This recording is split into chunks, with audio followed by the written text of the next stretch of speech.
I have a question for you. Have you ever tried to learn a really difficult new skill as an adult? Oh, absolutely. I don't mean just, memorizing some facts. I mean a physical skill, something complex. Like an instrument. Yeah, an instrument. Or trying to finally get a tennis serve right. I'm actually in the middle of trying to properly learn chess right now. And let me tell you, it is a truly humbling experience. Right. It's just painful. But here's the thing I'm getting at, and I think anyone listening can relate to this.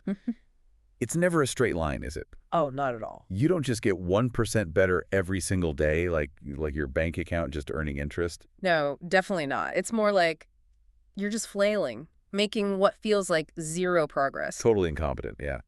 And then out of nowhere, click. Yeah. Something just shifts. You get that aha moment. Exactly. It feels discontinuous. You go from, I have no clue what I'm doing, to, oh, I see the pattern now. And then, of course, you plateau again for a week. Well, today on the Deep Dive, we are unpacking exactly that feeling. Why does learning feel so jumpy? And we're not just going off our own stories about bad chess games. We are looking at this really fascinating new paper from Nature Neuroscience. Yeah. This one is a heavy hitter. It's from the International Brain Laboratory, and it has this very, well, intimidating title. Go on. Infinite hidden Markov models can dissect the complexities of learning. Which, I'll be honest, sounds like something I would scroll right past. It is a mouthful. But the mission here is just incredible. They analyzed over 100 mice to mathematically, and this is their word, dissect exactly how learning happens. They wanted to pry open that black box to see the actual strategies an animal is using while it's figuring something out. And this is where it gets so interesting, because they're really challenging the old way we measure learning. Usually you just see that, learning curve. Right, that smooth graph that goes up and to the right. Classic progress chart. And this paper is basically arguing that that curve, it's a lie. Or maybe, at best, it's hiding the real story. Okay, that's a huge claim, because if the curve is a lie, I've been looking at a lot of misleading charts. So before we get to the infinite hidden math magic, let's set the stage. What were these mice actually trying to learn? So it's a classic neuroscience setup, a contrast detection task. Yeah. I want you to just picture a mouse. It's head fixed, so it's not running around. Correct. And right in front of its paws is a tiny little steering wheel. A tiny steering wheel. Ah. I'm picturing a little mouse race car driver. Hopefully a much safer driver. So a visual grating.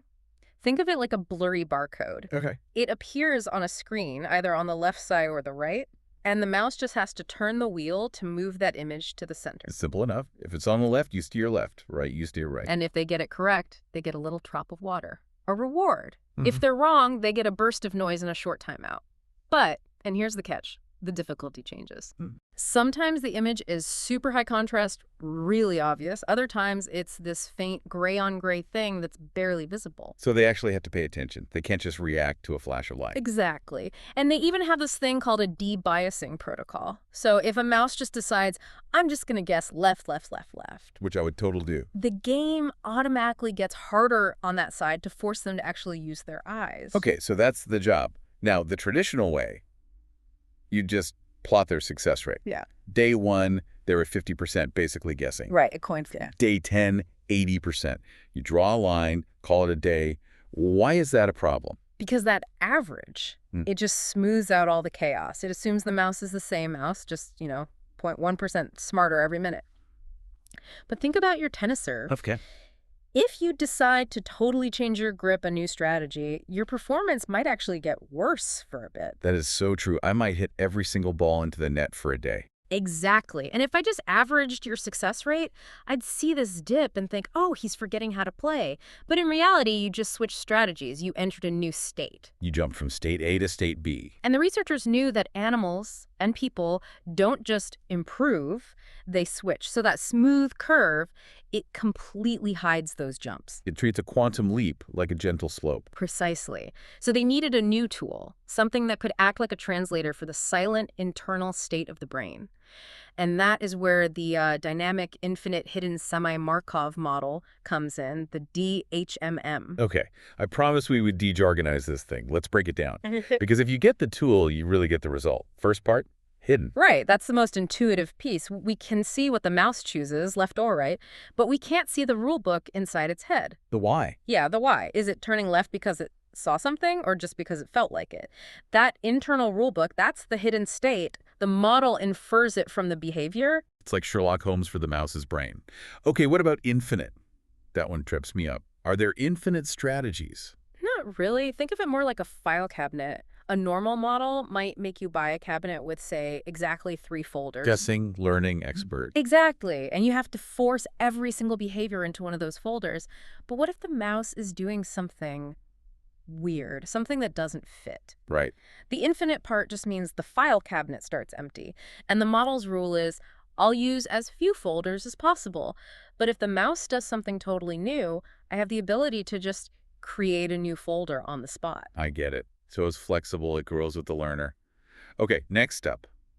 Semi-Markov, So Markov usually means you're flipping a coin every single trial to decide your strategy. which isn't how brains work. Right. If you decide to just guess left, you're probably going to stick with that for a while. Semi-Markov just means the model knows that strategies are sticky.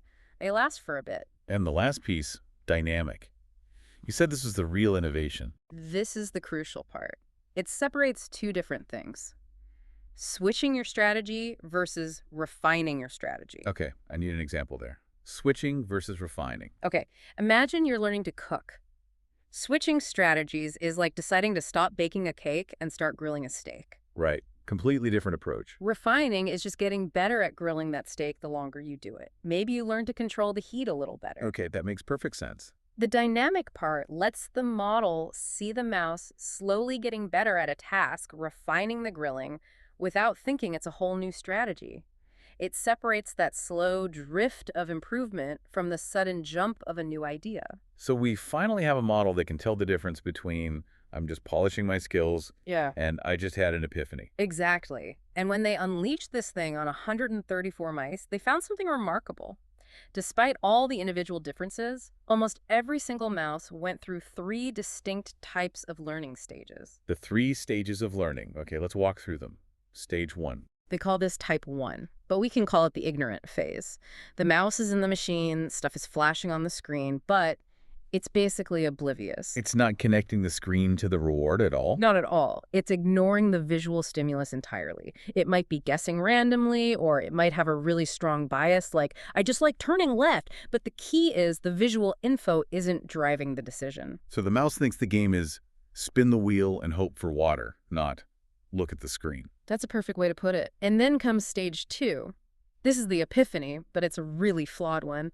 They call it the one-sided strategy. One-sided, what's that mean? The mouse has its big aha moment. It realizes, hey, when the picture's on the left and I turn left, I get water. Great, it figured it out. Only half of it. It does great on the left side, but when the picture shows up on the right, it just goes back to guessing or ignoring it. Wait, hang on, that makes no sense.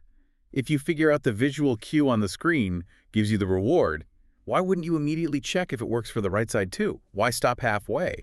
It seems totally counterintuitive to us, right? But for the mouse, it seems like the rule is very specific. Left picture means left turn is one rule. They don't automatically generalize that to picture position means turn direction. So it's like Zoolander not being able to turn left. They solve half the puzzle and just ignore the rest. Pretty much. They maximize the reward on one side and just accept failure on the other.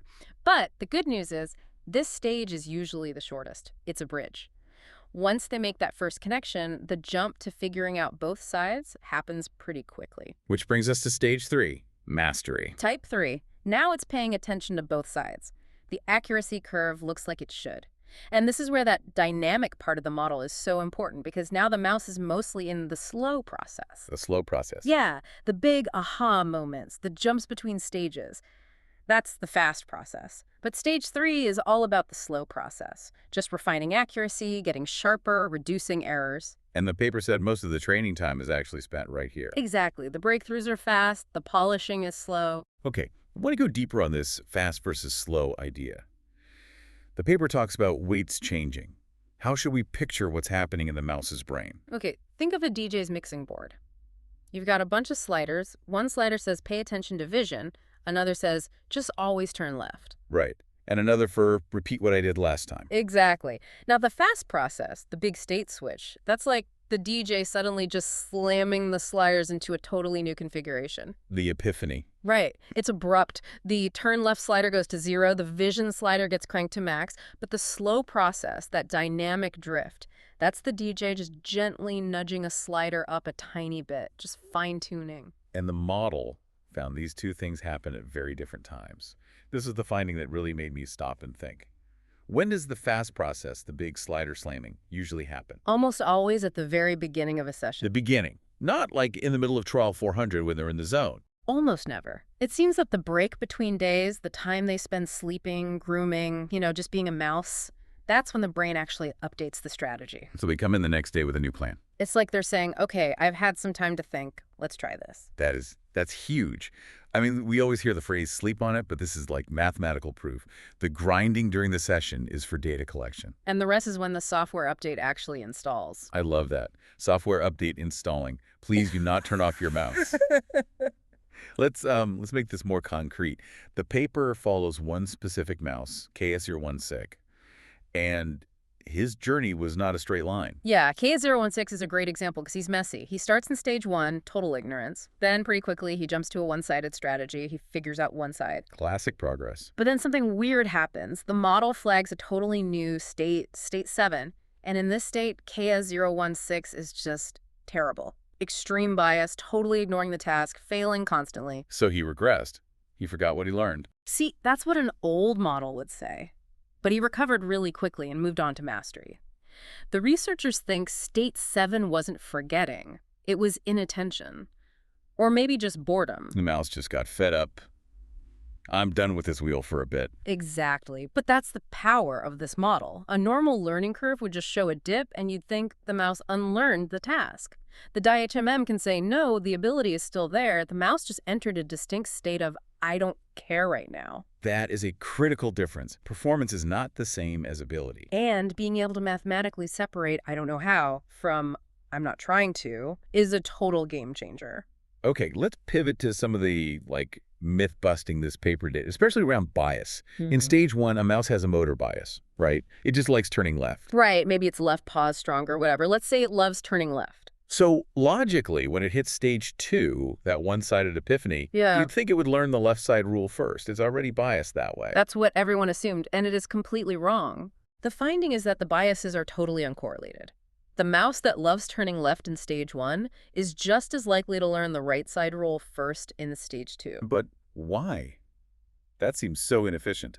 The theory is that you're looking at two different systems in the brain.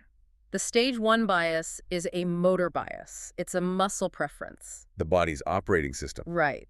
But the stage 2 strategy is sensory. It's about vision. I see a thing on the right. And when the brain switches strategies, it's like it's switching which operating system is in charge. And the settings don't transfer over. The new boss doesn't care what the old boss liked. It really shows how modular these learning processes can be. There's one last behavior I want to ask about because I feel personally called out by it. Perseveration. Ah, yes. It's just a fancy word for doing the same thing you just did. Being a creature of habit. Right.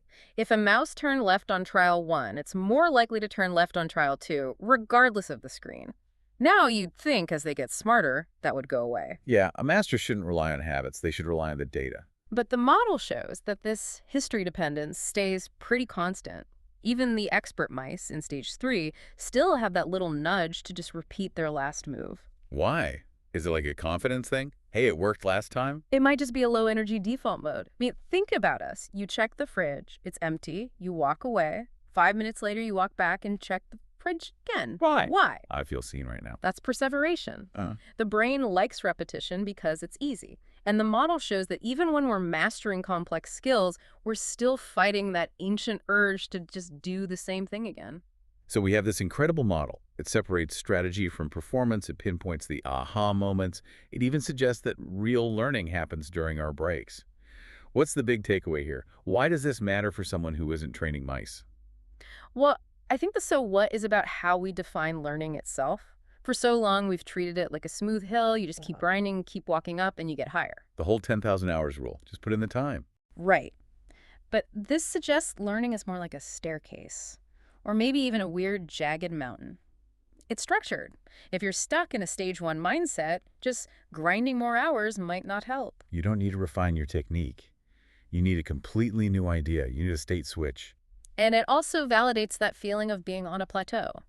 When you feel stuck, you aren't necessarily failing. You might just be in a stable state that needs a shock to the system to change. And that shock, weirdly enough, might just be rest. Which brings us back to that finding about when the new strategies appear. Right, the sessions start. I want to leave our listeners with this thought. We live in this culture that just worships cramming. We pull all-nighters, we grind for hours. But this paper implies that the fast process, the actual cognitive leap, happens after the break. It raises this huge question. Are we actually sabotaging our own learning by refusing to step away? Exactly.